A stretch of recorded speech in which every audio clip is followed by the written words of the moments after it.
roaring out of the bush and straight towards homes in Termeil. Firefighters are battling as Mother Nature rages out of control.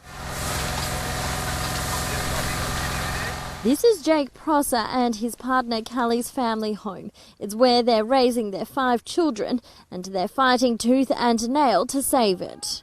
I'm a bit standing still, but my partner's running around. She's going to get buckets. She was born here.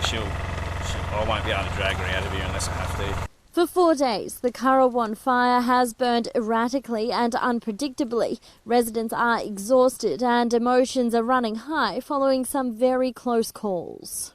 Close enough, yeah. Our main concern now is this bush behind us because there's a fire still coming this way, so yeah, see what we can do. Knowing the blaze is coming is entirely different to when it actually arrives. I got an hour's sleep last night and not much the night before, but yeah, just pretty shocked. We're right at the northern edge of this fire and the wind changed and sent it into our place, spotting and that. As the fire sweeps through this part of Termeil, many residents are fighting side by side with fire crews, but they're also making plans of absolute last resort should they need to seek immediate shelter. Heroes from the sky helping those at sea. A delicate yet dangerous operation. Battling swell and spray, balancing intricacy and efficiency, edging as close as possible to transfer a casualty. Today it's just a mannequin, but tomorrow it could be the real deal. So it's crucial training scenarios like this are taken seriously. Got to make them that way. It's a real life and death situation sometimes. These drills provide vital skills for crews manning rescue vessels and helicopters servicing HMAS Albatross. Boat out at sea that's been overturned, lost people overboard. They rescue people that are out at sea on board the boat. It's muscle madness on the south coast.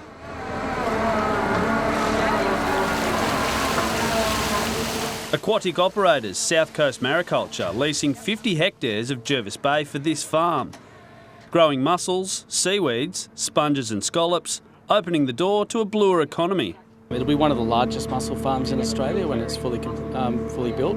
The big advantage we've got though is we can actually deliver a live mussel into Sydney, Brisbane, Melbourne next day from harvest, which is unique in Australia. The operation already employs up to 20 people on the farm, with a new processing facility in the works at Huskisson, bringing more jobs to the region and more opportunity. There's a growing wisdom out there that polyculture is actually a better way to go, a healthy environment. So we naturally have seaweeds growing on the leases out here, but we're not seaweed experts. That's where Dr. Pia Winberg comes in.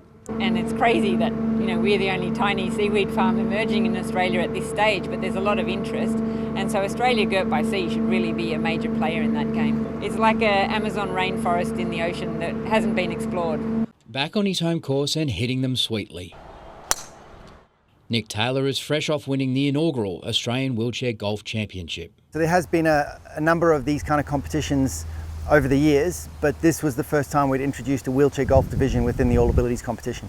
Pretty pleased to get down there and compete and lucky enough to eke out a win. A 2-time Paralympian in wheelchair basketball, Taylor won silver for Australia at London 2012 and gold at the World Championships 2 years later. Now retired from the international scene, Taylor remains a vital member of the Wollongong Rollerhawks, but golf has unleashed a new type of competitiveness. I enjoy the fact that it's not exclusively disabled people. I enjoy competing against other people with disabilities, obviously, but the fact that I can compete with anybody, play with able-bodied players, meet new people and be a part of a community is what makes golf really special for me. With the aid of his golf chair, this all-terrain vehicle can handle the sand and the rough as well as he can play out of it. And as always, there's golfing etiquette. After I've hit my putt, I will now drive off the green in a straight line, make sure I'm not damaging the green at all. And then I'll turn off the green and come back onto the green in a straight line.